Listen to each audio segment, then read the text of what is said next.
the meeting for social determinants of health and brainstorming worksheet. We have that attached. I wonder if that's going to be available on a link.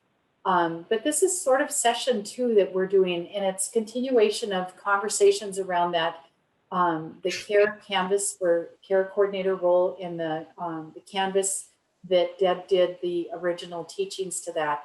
So I just wanted to share a little bit about her background. She's joined us. She joined the center in April of 2015, and she brings over 30 years of adult education experience. She's a senior program specialist and provides education, coaching, and technical assistance to rural health networks on topics such as strategic planning, evaluation, collaboration, and community engagement, partnership, and leadership.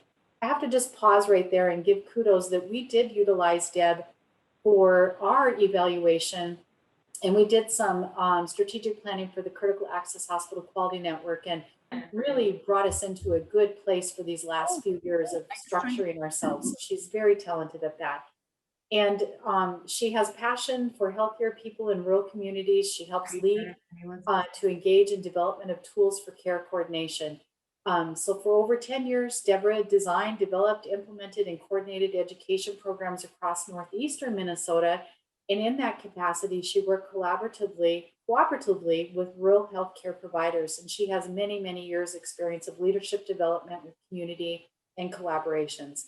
She has a Master of Education in Adult Education and Training and Development from the University of Minnesota Twin Cities. I wanted to say Minnesota Twins, and the Twin Cities, and has served as an adjunct faculty at 3 area colleges. Deborah has presented on health-related topics at several regional and national conferences. And I know you've been key to help with our facilities here in North Dakota, and we're just so pleased that we're able to tap into your expertise. We consider you our extended North Dakotan, I think. So we appreciate you being on the call today.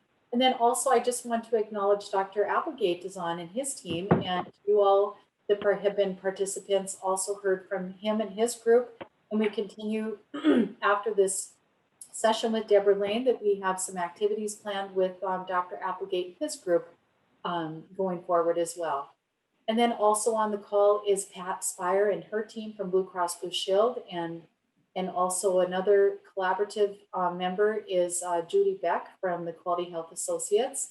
And then we have folks on too from the North Dakota Department of Health. So we've all been working together as a collaborative effort to bring activities, keep care coordination alive in our state. So thanks to all of you that have dialed in today on care coordination. We've asked that once you sign in, if you could just give your name and what facility you're from in the chat box. On many of your names, all of us are recognizing, but it's hard to keep track of actually what facilities you're at. So thank you for doing that. And with that, did I miss anything for introductions? Anybody? Okay, we'll turn it over to you, Deb. Thank you. Thank you, Jody. It's really good to be here with you this morning again. And many of you I have met in the past, either virtually or in person. Last January, we were there in person, and it's always good to be with those of you from North Dakota. And I have spent a fair amount of time on the western part of Minnesota or in North Dakota. So thank you for saying that I'm part of your team, Jody. I appreciate that. I am Senior Program Specialist at the Rural Health Resource Center, or for Rural Health Innovations, which is a subsidiary of the National Rural Health Resource Center. And for those of you who aren't familiar with our organization, we are located in Duluth and do work around the country. And again, I always appreciate providing technical assistance to help your communities in North Dakota sustain and improve your rural health efforts. You are here today because you are involved in care coordination. And in order to strengthen your care coordination program, you must know which community partners to reach to. So it's imperative that we first understand the concepts of community care coordination. And by understanding the social determinants of health, we can move to determining the necessary community partners for community care coordination. We're going to start with establishing some definitions so that we're all on the same page. What is health? Health is a state of complete physical, mental, and social well-being, and not merely the absence of disease or infirmity. Those of you that have been with me before have heard this definition, and it's from the World Health Organization, and it was established in 1948. Health has many meanings to people and to communities, and they perceive them quite differently at times. Health sometimes is described as a coordination or as a condition which someone or something is thriving or doing well.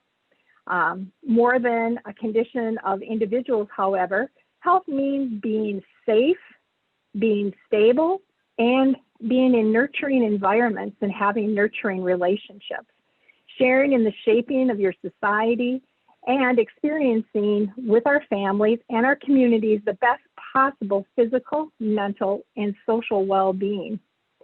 This definition can include a healthy person, a healthy community, and a healthy natural environment. With that in mind, let's align this definition with population health. The heart of health truly is population health. Population health looks beyond the clinical. Here's a formal definition of population health by the American Hospital Association. But what we're really talking about here is changing from an illness model to a wellness model. Population health serves as a strategic platform to improve the health outcomes of a defined group of people, concentrating on three stages. First, the distribution of specific health statuses and outcomes within a population. Next step is the factors that cause the present outcome.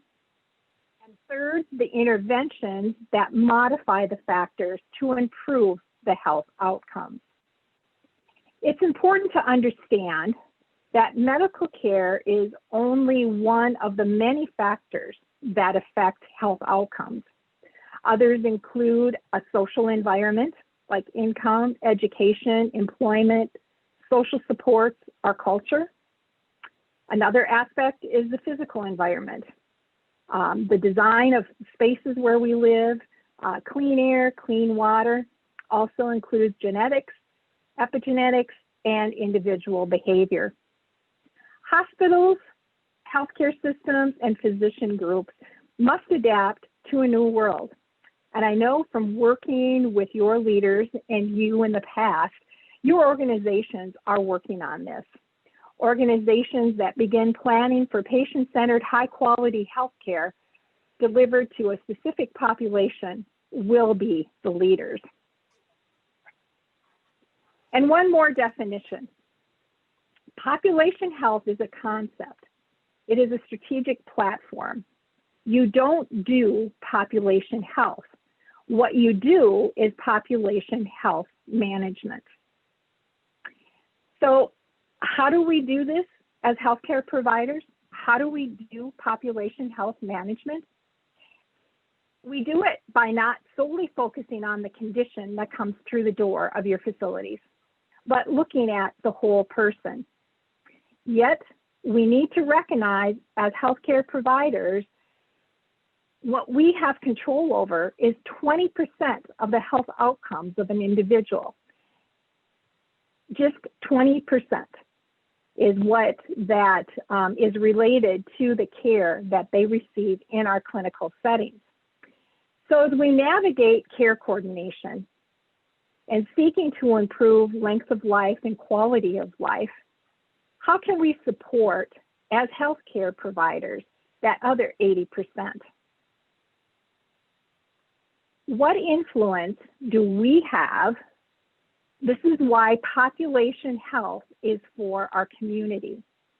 I have a short video that will introduce you to that other 80% and tie it directly to population health.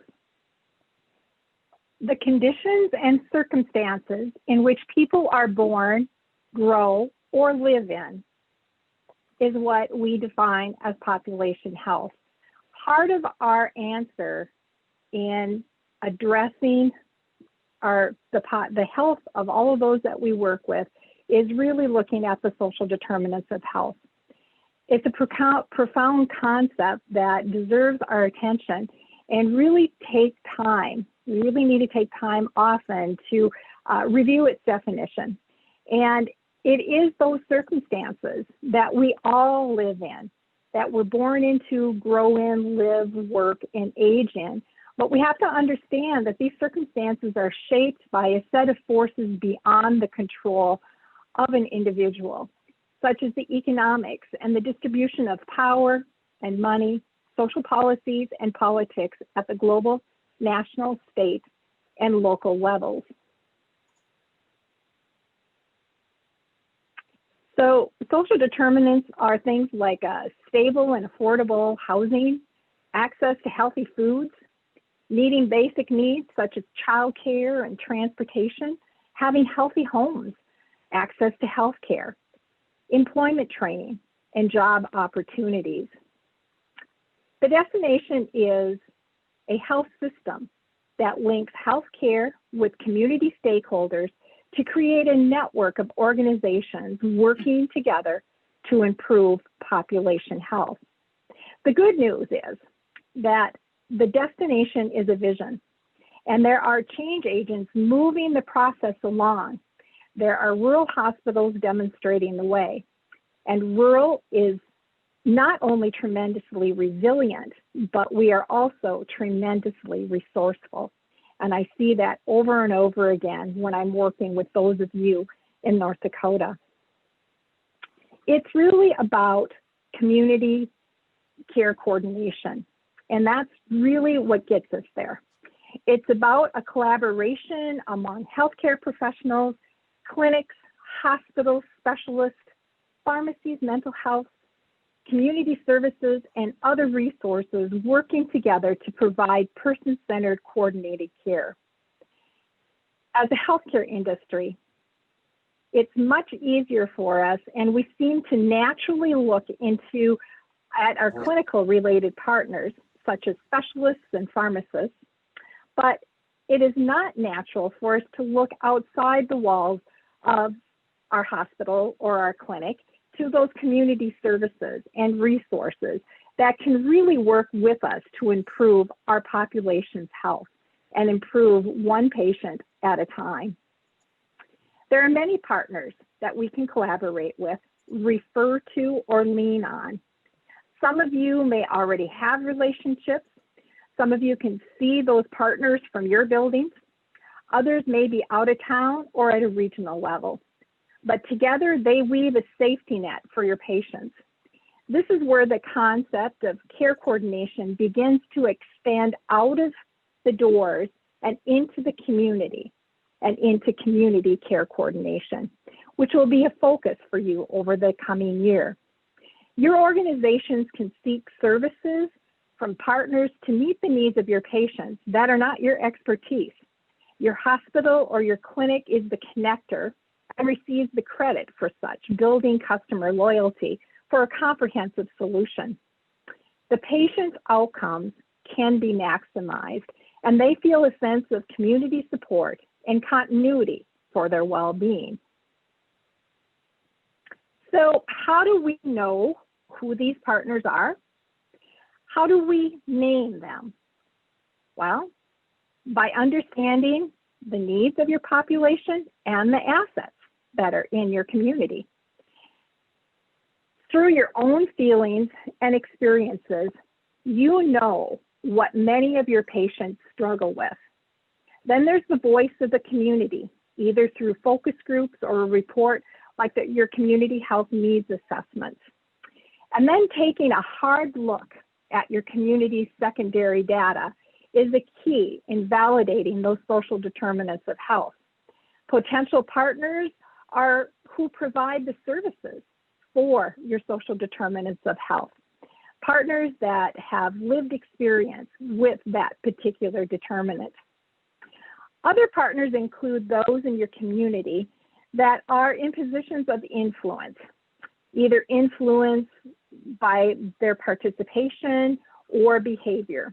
And we're going to be spending some time looking at this in a few moments.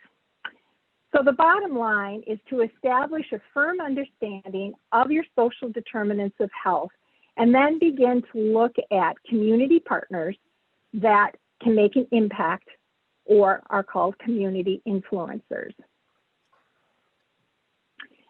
First, we're going to focus on determining those social determinants of health.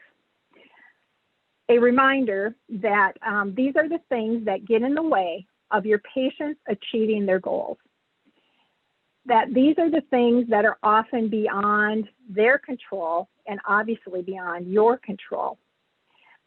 We've done a bit of this so far in the project when we've looked at social determinants of health. It's what do you know? What is the known in your heart that your patients struggle with?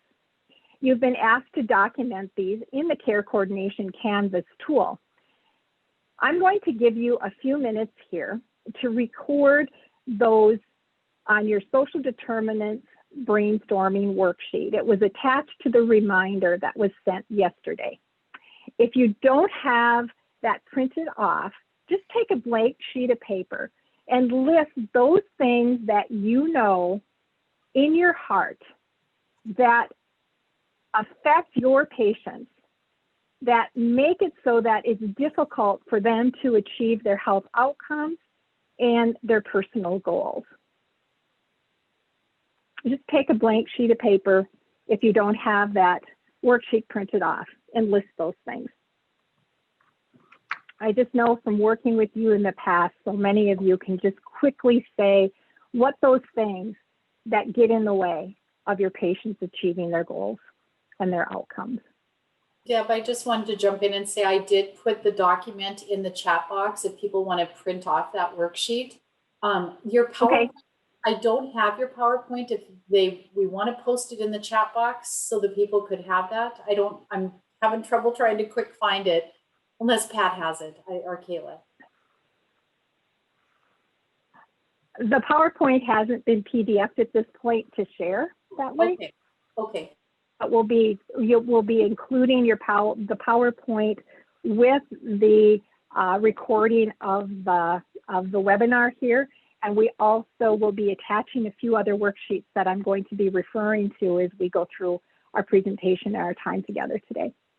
So I'm hoping that you're starting to think about what those social determinants of health are that your patients are working around and working with.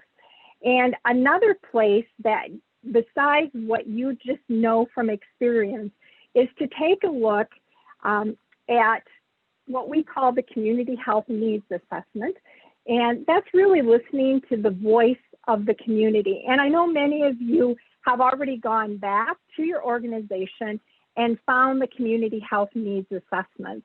And this is a systematic process that involves the community to identify and analyze community health needs and assets in order to prioritize these needs and to plan and act upon those unmet health needs. Community health needs assessments and implementation strategies are required by any tax-exempt hospital, and it's as a result of the Patient Protection and Affordable Care Act. It is a requirement that it is done every 3 years.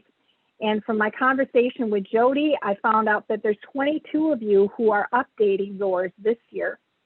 If your assessment is more than 2 years, or even for sure if it's 3 years old, you really need to spend time looking at new secondary data, because the data used for those community health needs assessments, by the time we get it to be using in any of our work, it is at least 1 year old, if not 2 years old. The Center for Rural Health has those community health needs assessments online. There is other data from some of your hospitals as well. All of this other data is updated by your hospital itself. So for some hospitals, there's more data than for others. And again, when you get the PowerPoint, you will have the link to the Center for Rural Health and can access your community health needs assessment there if you already don't have access to it through your hospital's website. So how do we figure out those social determinants of health? What we instinctually know from our community health needs assessment and that voice of our community, but also looking at secondary data. And this is fun and interesting to look at for your communities. And often looking at the data from different sources brings you to some of those, oh, that's interesting. Ah, that's why. I wonder what effect will this have? Using secondary data to back up your observations is also very important. I'd like to spend a bit of time showing you places to go and look for some of this secondary data. We will be looking at a few different websites. The landing pages are on this slide, and when you are sent the PowerPoint, you'll be able to go to it as well when you receive the copy of this presentation. We're going to look at county health rankings today. We're going to look at census data. We're going to look at some data that's available on the center's website and also at North Dakota Health. As participants of the Blue Cross Blue Shield programs, you do receive a dashboard from them with data that's relevant to your hospital and your community. So that would be a source of data for you as well. Now, I did some research and found a rural county that does not have a critical access hospital in it. So not giving anybody an advantage, I guess, over anybody else. Moure County is surrounded by a number of critical access hospitals in the surrounding counties, but the size and the demographics and so forth of it are very similar to many of your rural counties. And so for today's purposes, Moure County, let's say their target population is newly diagnosed pre-diabetics and also type 2 diabetics, which would be out of control with an elevated A1C greater than 8. Some of the observations that the staff is making there is that people aren't taking weight off, not making dietary changes, not attending education classes, seeming to not be increasing their movement, not taking their medications if they are prescribed, and not getting in for their regular checks. So in this case, this fictitious healthcare system decided that some of the social determinants of health they feel they're experiencing is health literacy, as well as literacy, access to healthy food, education, reading levels, transportation, places to be active, underinsured, and internet access. So again, we're going to go to these 4 different sites, and I just want to drive around a little bit so you can see what they look like. County Health Rankings is where we draw a lot of our data from. This is the landing page that you get to. You can either type the name of your county in here, or it's just as easy to hit the state. And it goes to North Dakota. And it shows all of your counties as far as what the ranking of their health outcomes and the overall ranking of their health factors. To get to your specific county, if we go to the Rankings tab, you will see a list of all of the counties in North Dakota. And Moure is ranked 16th. And I'm going to click on that, and we're going to get all of our data specific to Moure County. We can enlarge, so we're getting our basic population data, the demographics of it. And looking here, we see that it's much older county than the average in the state. And the number below 18 is about that of the state. And when we're looking at some literacy issues and so forth, sometimes we need to look at this percent that are saying that they're not proficient in English, and it's par with the state. It's not a high percent of persons there. So that's one of those secondary data things that's helpful to either back up or make us think a little bit more sometimes about what we think some of our social determinants of health are. Then we move to health outcomes. People that say they're in poor health, persons that say they have poor health days.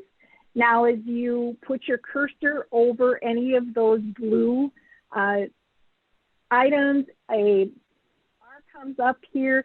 As you can see, that shows the definition of that. Poor physical health days is the average number of days in the last 30 days that you would say you are in poor physical health, and it's lower than the North Dakota average.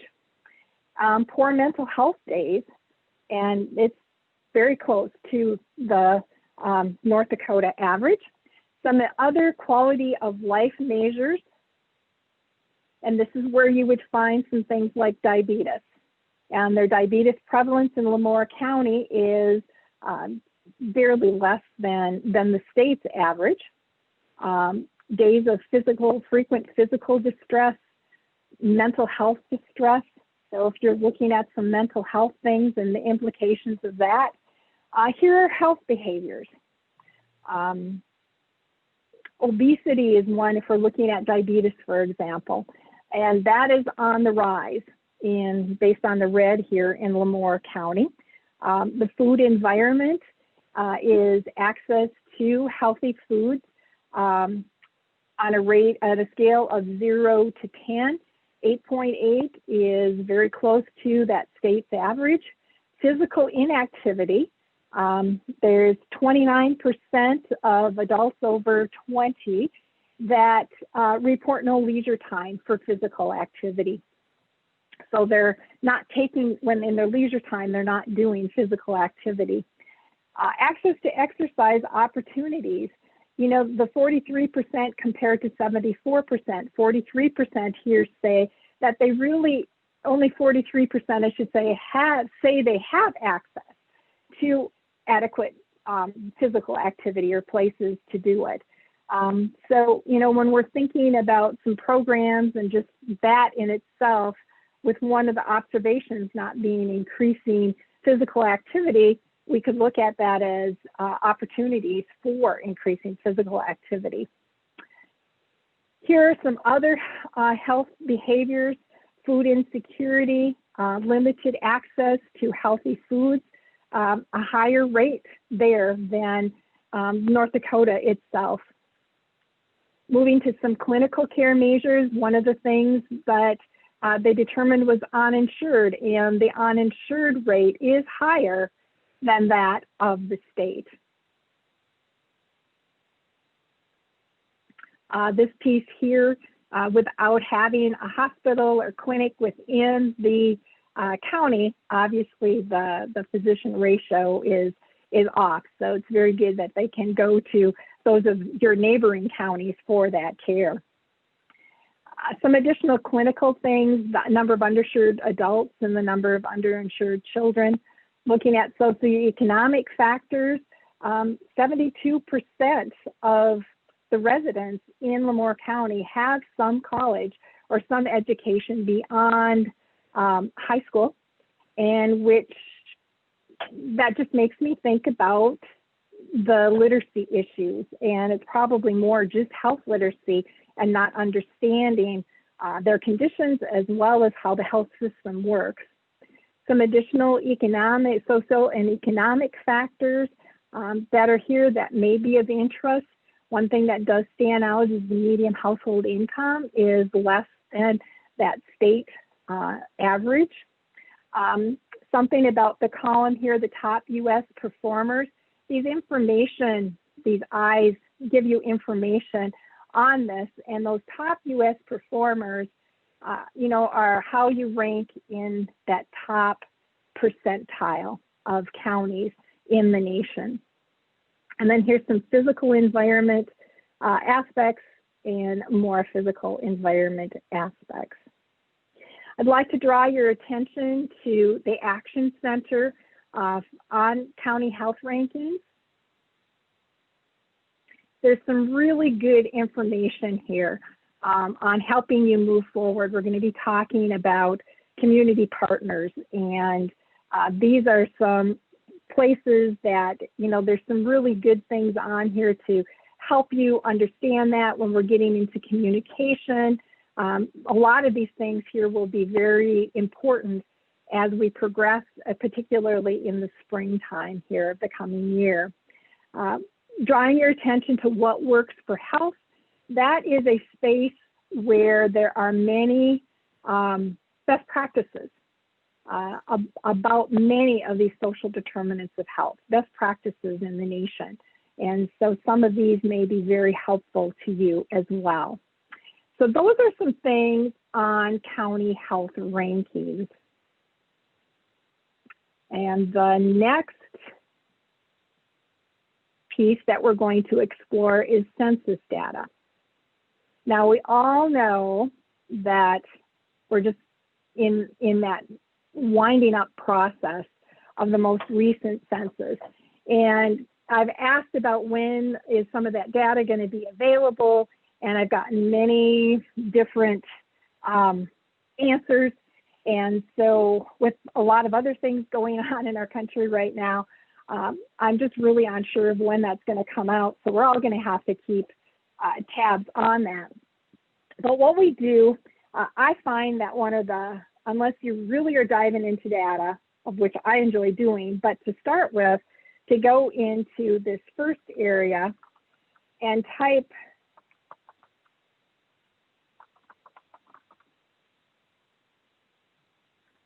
there we go, Moure County, North Dakota.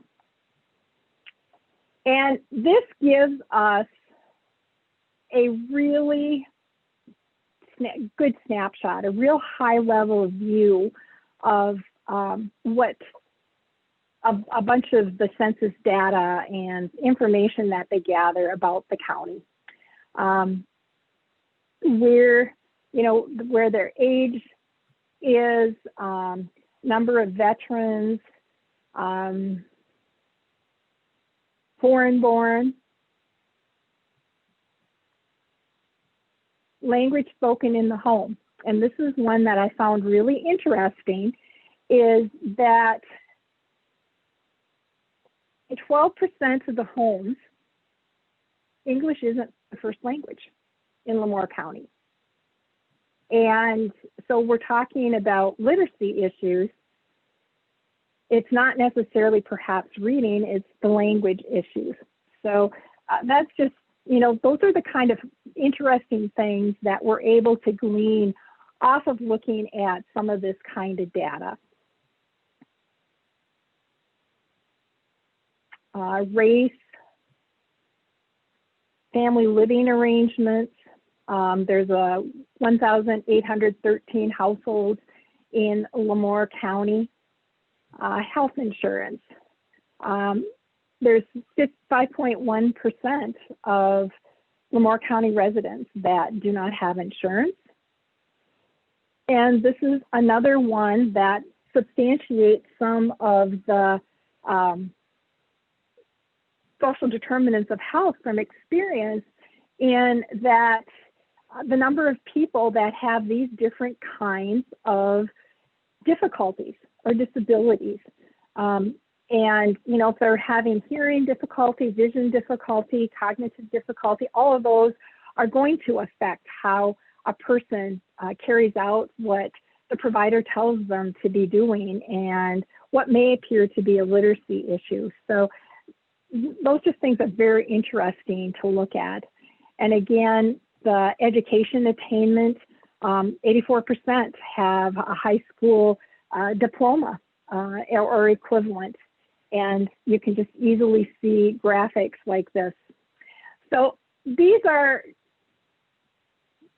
it's just fun to go in and look at what kinds of things are there for your county. Now, going back to that landing page for the census, in this table part down here in viewing tables, this is if you really want to dig into some other information. And so I'll go to ask for those tables, and how I work it is going to all, and you can see that there would be tables on all of these different areas. And up here, instead of the United States, I would type in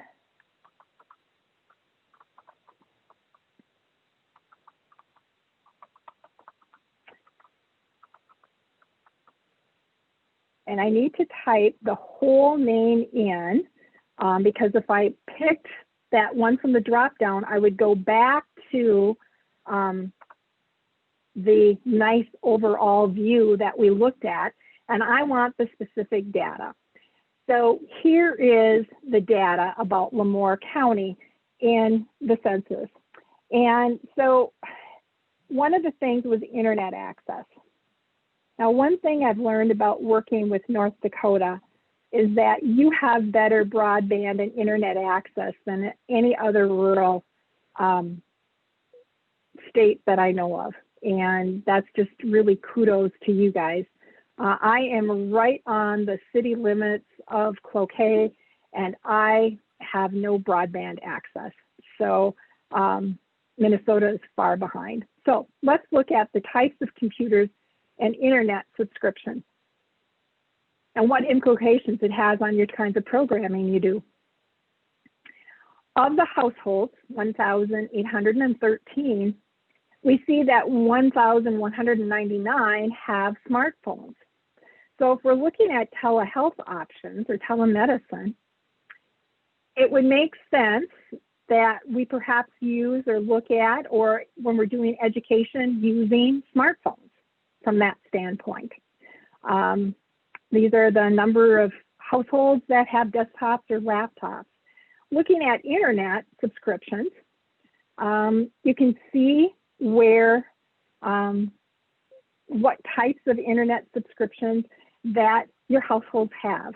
And so from this kind of data, when you're talking about, well, how are we going to do some education things? How are we maybe going to do some regular checks? This will give you kind of a starting spot to be thinking about different things and where to go.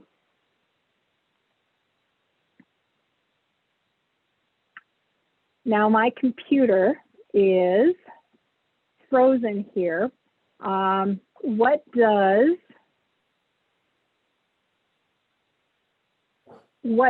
Keely, can you tell me, or Jody, tell me what's happening to my voice and your screen? Yep, we lost your sound there for a few minutes. Okay. Yeah. It was just like maybe 30 seconds. Okay, all right. So I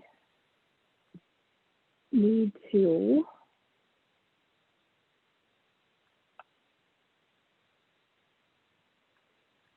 and my computer is literally locked up here. Keely, can you stop me from sharing and start to share my PowerPoint? Yeah, hold on. I'm not exactly sure. I have not had my computer do that before. But I think if I just share, maybe it'll just. Okay, now it's moving. Now I've got my mouse moving. Okay. So I think we can go from here. So anyways, and then, you know, going back to the all again, brings you to, you can look at health ideas, income, race, ethnicity, education, employment.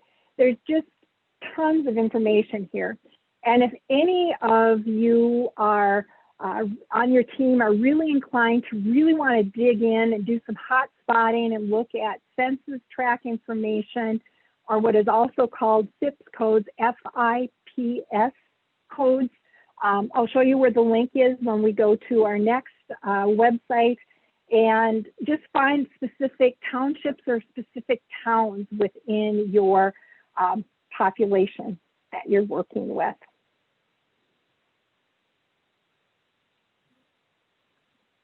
Okay, there we go.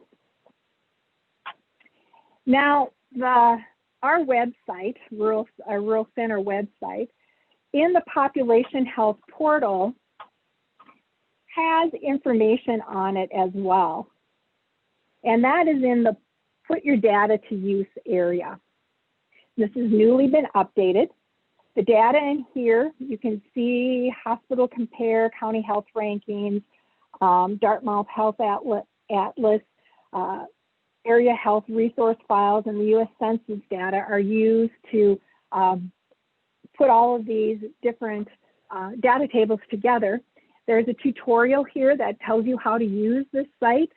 And since our target population is diabetes, we can go into diabetes and look at the specific analysis of that data. Here's the national data, but if we just click on North Dakota, we'll get the North Dakota data.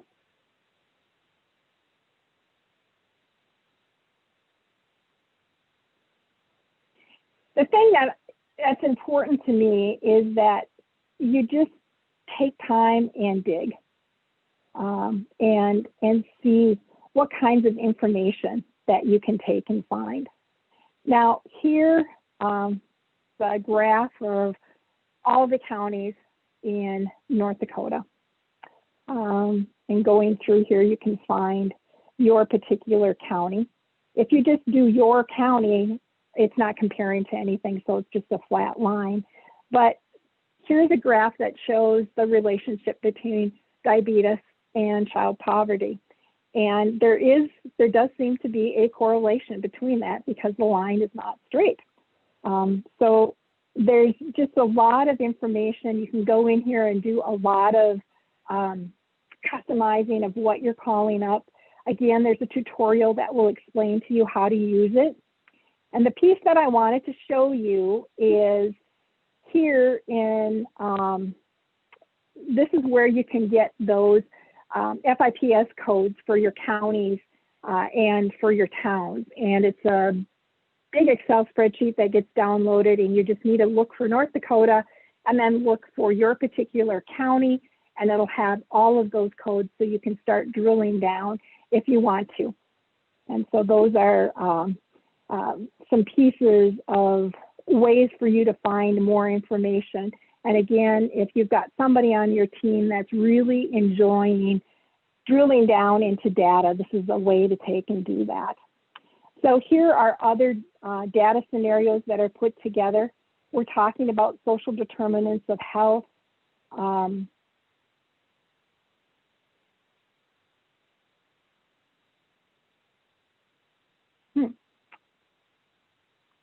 That is what I'm ending up doing, is having to use my trackpad, and I'm not as good at my trackpad as I am using other things. There we go. So here's the social determinants of health. And in there, we relate it to much of our mental health status, to seeing rates of mental distress, to some of those different social determinants of health. And again, I just want to show you what these look like and let you go in and experiment for things for your particular county.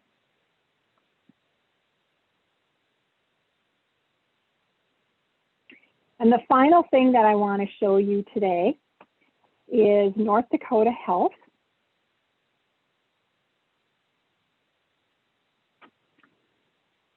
And here under community, Oh, Deb, we lost you. We lost you after the word social determinants. I'm not losing her, so I don't know if the majority of people are or not, but they're not coming up for me at all. Yeah, I can. Can This everybody is else Tess in hear Bismarck. her? I can. Maybe it's my Yeah, internet. Yeah, this is Tess in Bismarck. I can still see everything in here. Okay, all right. Thank you. That is good to know. That is good to know. Here's our community health profiles. And every county in your state has a profile here. And so I'm going to go down to Moure County. And here's Moure County's public health profile. And the thing that I really want to point out is that it was done in May of 2018. So much of this data is probably from 2016. And with things changing like they are, as, you know, as humans, we're constantly changing. I would really recommend, if it's 2018, that you do a little bit of looking up of some current secondary data, and particularly in the next 6 months when hopefully we'll start seeing some of that census data. But every county here, it has a profile. 2018 seems to be a real common time, but this is data that's pulled from many of the sources that I've already showed you, from county health rankings and census. But there's a lot of good data in these particular reports that you can take and glean about your particular county and area that you work in beyond your own community health needs assessments.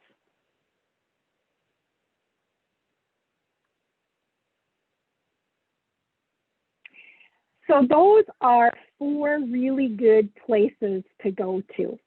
And also remember, I have a few minutes here, so I'm going to go back to this one and show you what your Center for Rural Health website looks like. And Ashley Medical Center, for example, has their hospital profile. Some of your hospitals have more than just your community health needs assessment, and their community health needs assessment was done last year. So there'd be more recent data in that one and would be reliable data. But then looking at that hospital profile, and some hospitals, again, like I said, have more information than others do. And as Jody explained to me, as your facilities, you go in and update these this other information based on what you have to update. So you can see that, looking for your facility and then clicking on the different types of data. So making sure that you use that as a source as well.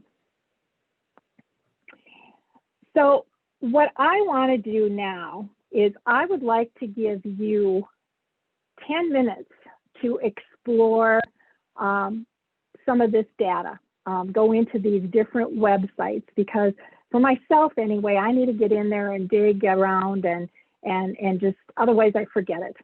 And so I want to give you that opportunity. And like I said, you will have 10 minutes to do this. Keely is going to be putting the links to all 4 of these resources in the chat box. So all you'll have to do is click on the URL in the chat box. And I want you to just have fun and dig around, and don't get frustrated with yourself, because it takes time to figure out how to do this. But I'd like you to see if you can find one interesting or new fact that you discover, or I'd like you to see if you could find something that backs up or refutes one of those social determinants of health that you've written on your brainstorming worksheet or on that blank sheet of paper.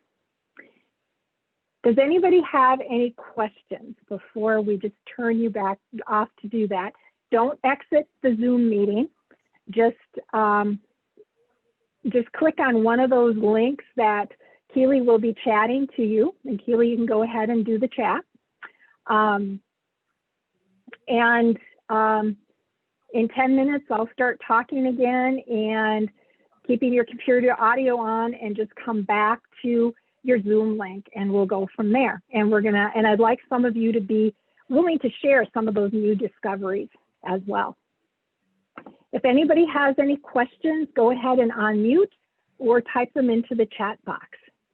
So with that, you have your 10 minutes. We'll come back at 12:05. All right, let's start wrapping up our exploration time and get back to your Zoom screen. On your menu bar, you should have two particular Zoom icons right on top of each other. And if you hover over that, one of them will be the gallery view of all the participants, and the other one should be the screen share, or that PowerPoint screen. So come back to either of those at this point. And I would really like you to share some of the things that you discovered during your exploration time. I would, of course, prefer if you would just unmute yourself and share it that way, or else you can type it in the chat box, and between Keely and myself, we'll take and read those things out. So is there someone who is just willing to speak up and say, I found this? What are some things that you found?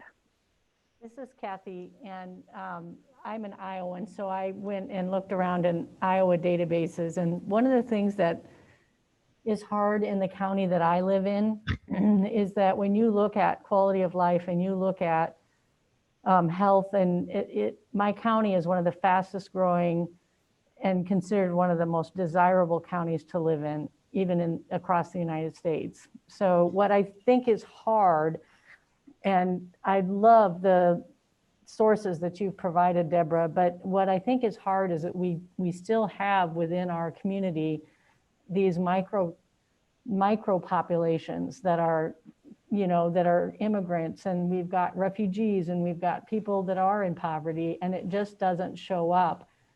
It's really hard to do grant writing sometimes living in Dallas County, Iowa, because we just look too healthy to everybody. Right. That is really true. And when the census data, excuse me, is as old as it is, which 10 years is old data, and they've done the projections and so forth, it's still not reflecting some of those microcosms that you're talking about. And I've heard a couple persons on our staff that are really experts in secondary data, and talk about their concerns about the same thing, not, being able to find those microcosms and document them for grant writing in the coming census as well.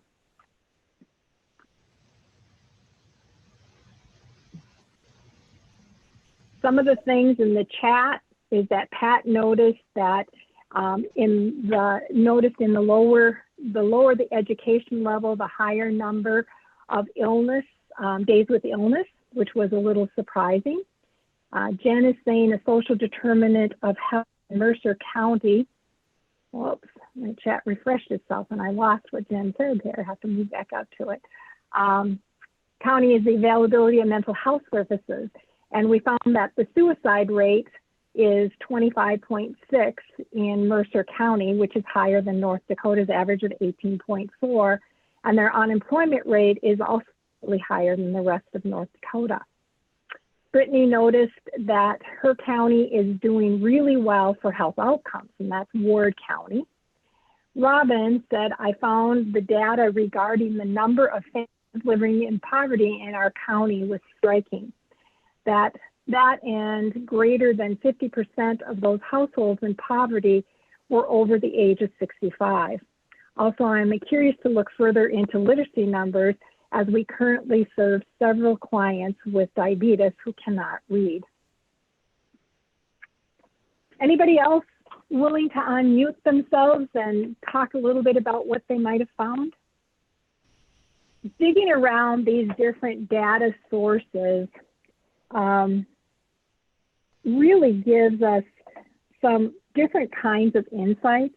But as Kathy was mentioning, she knows from her known experience that there are, as she said, microcosms that aren't represented in some of this data. And you also know from experience, and I just say in your heart or in your gut, what some of those issues are. And for reasons and grant writing reasons, it's really great if you can find the secondary data to back it up. But if your gut is telling you one thing and you have coworkers whose gut's telling them the same thing, we have to pay attention to that as issues that we have to deal with and work on discovering. So for those of you that shared, thank you very much. And I'm hoping the rest of you did find some interesting facts, or at least started to get comfortable moving around in some of those websites. So using a combination of our lived experience, what our gut tells us, community health needs assessments, community health profiles, and secondary data analysis is important to make that complete list of social determinants of health for your target population. And I feel it's really important that you sit down as a team to do that, because each of you might discover something different, and you might each have some different lived experience as well to add to the group. And we have what will be included in the webinar recording will be a social determinants of health worksheet for you to do this. And this is really an extremely important step in that process, one that we have to take seriously, because when we begin considering partners to bring in, they are the ones listed in this sheet. And perhaps some of those partners are listed more than once. So to begin finding some of these partners, you will have taken and listed your social determinants of health, who meets them. We're going to start to look at things like community resource directories, which are often housed in different agencies and different communities. And I've also found some healthcare organizations such as yours that have resource directories right in their electronic health records. Other county public health departments have them, and in some communities, there's resource directories put together and maintained by nonprofits within your community. Your personal experience also will tell you places to go for solutions. Now, this is what that worksheet looks like, where you're going to be listing your social determinants of health in the left-hand column, and then in the right column is a place to list the organizations in the community that address those particular social determinants of health.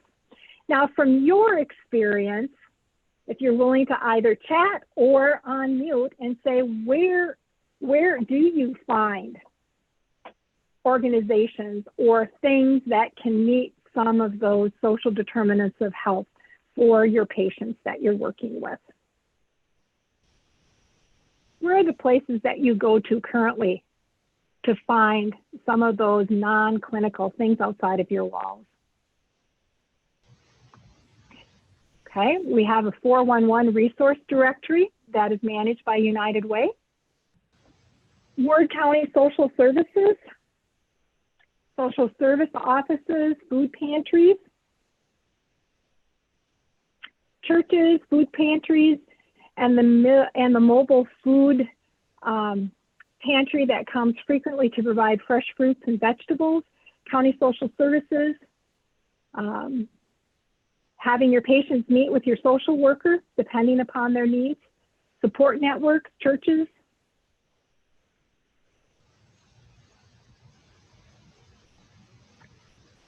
I guess when I've worked in different counties and different parts of the country, we usually can find some kind of directory put together by some organization. And those are good ones for you to be investigating and looking for.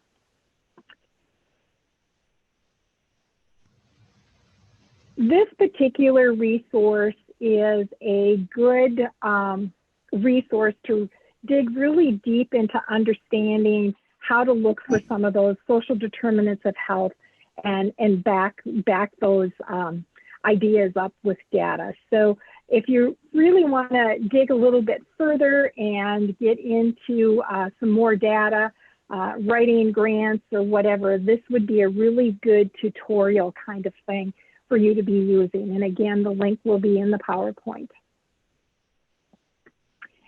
We said it takes a community. And who are the partners that weave that safety net for your patients? And I'm guessing that for each individual partner, there's or each individual patient, I should say, that there are individual groups of partners. Not every safety net is going to look identical. But who are those general community organizations that help you meet the person's outcomes? What community members do you have to involve in order to meet those needs and partner with? Obviously, it's those organizations that meet the various social determinants of health that you've identified. But there's another group in the community that I would call community influencers or community impactors. And those that have an impact, you know, they're persons, they're organizations that have an impact on others' behaviors and outcomes. And when I look at a definition for an impactor or someone being influential, it's a prominent figure or organization within a certain community where people trust and value their opinions.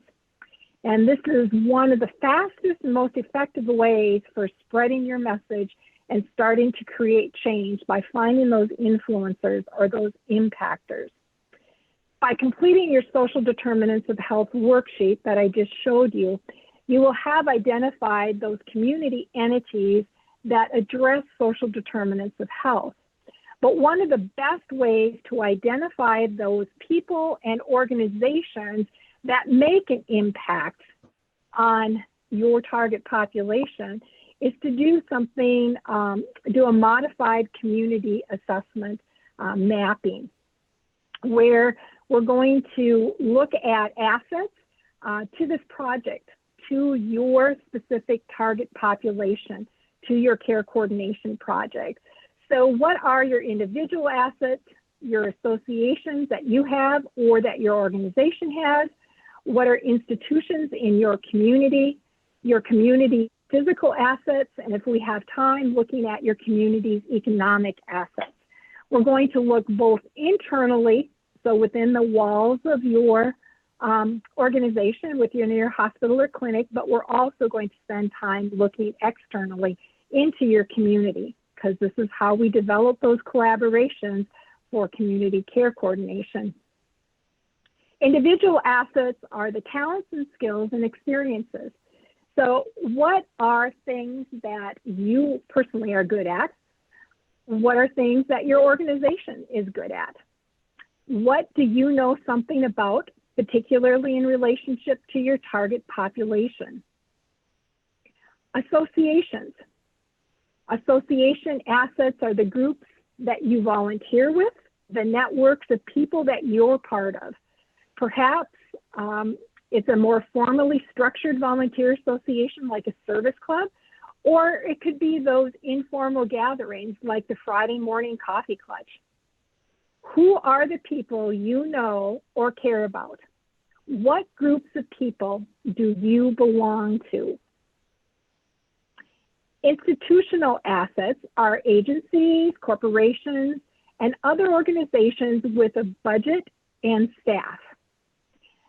These might be nonprofits like your hospital, for-profits like the manufacturing firm down the road. So asking yourself questions like, where do I volunteer? What institutions make decisions that affect myself, that affect our target population? And we also need to look toward public agencies. Physical assets are the things that you can touch and see, from land and equipment to natural beauty and to our environment. So what are some of the physical assets or physical things that you value? What are some of those things that make an impact on your target population?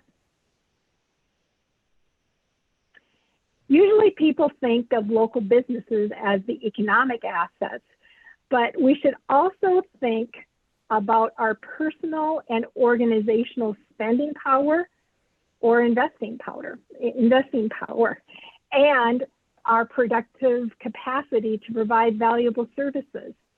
So we need to ask ourselves things like, what is something that we personally spend money on? What are things that our organization spends money on? What's something our organization can get paid for that others value? And being creative there beyond providing health care. What businesses are represented amongst our board members and our staff members? What do we invest money in, and what does our organization invest money in? And what spaces does our organization control that can be rented or charged for? To help each of you with this, we're going to be providing you a worksheet. And the worksheet looks like this, and it's simply a place for you to answer those questions that I just mentioned about assets. This will be very helpful in our April workshop, just like that Social Determinants of Health worksheet will, because we're going to be looking through the pages of this particular worksheet as well as the Social Determinants of Health worksheet to really make an analysis of what partners that we can be taking and connecting with for our community care coordination efforts.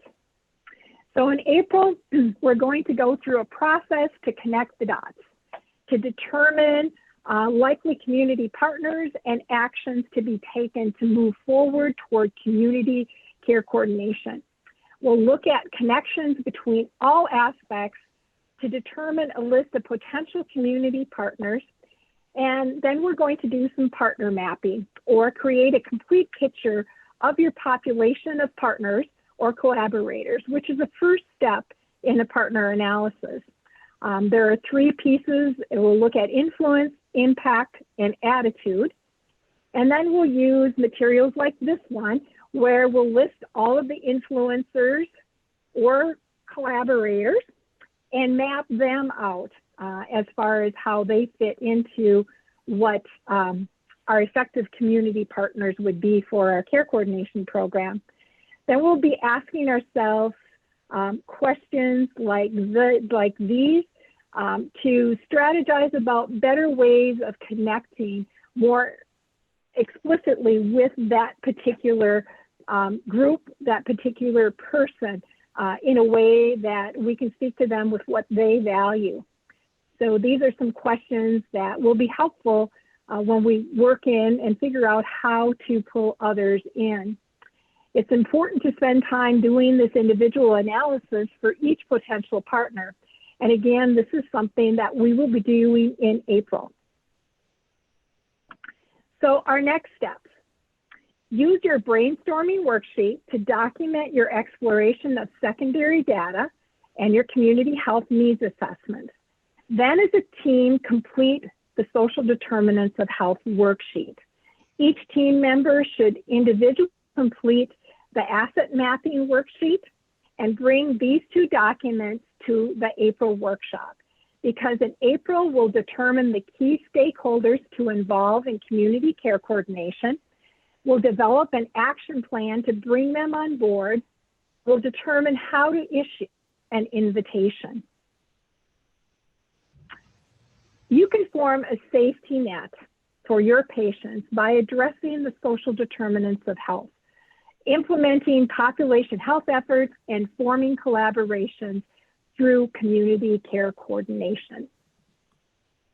I thank you for spending time with me this morning, and I look forward to working with you all on the next stage. And in the meantime, if you have any questions, please feel free to take and connect with me. In the next week, you should be getting a link to the recording of this webinar along with the PowerPoint with the links directly in it to the resources as well as the 2 worksheets that I mentioned. So with that, thank you for your time. Thank you, Deb. Jody, do you have any wrap up? Okay. Yes, thank you so much. So first, I'd like to say thank you. What a great presentation. And I hope that folks took advantage of what people were saying in the chat box. It was a great way to learn from each other. The second thing I'd like to say is to please save the date. It would be April 27th is what we're looking at. And we're not sure if the platform is going to be in person. If we do, it would possibly would be in Fargo, either at Blue Cross Blue Shield or maybe the DoubleTree Inn in Fargo. But my guess is that this is going to be virtually in April. So I think plan for the latter, that more than likely that we will be going virtually. So anyway, just those 2 things, and I'm going to pass the mic really quick here at the ending here to Pat. If you have anything to tee it up for our Dr. Applegate and Kathy training coming up. No, I don't have anything, but I don't know, Kathy, Kunith, did you have anything you wanted to talk about with the November cohort coming up, or? Yeah, first of all, I'm seeing some names on today's conference that, you know, are pretty much a lot of the same people that have been in either our September, or October. And I was just today or tomorrow going to go ahead and reach out to all of those who have signed up for November, which is our last and final cohort for the virtual part of the clinical health coach training. We do have space left, probably about 5 spaces left for November that I'm going to be inviting people to join us.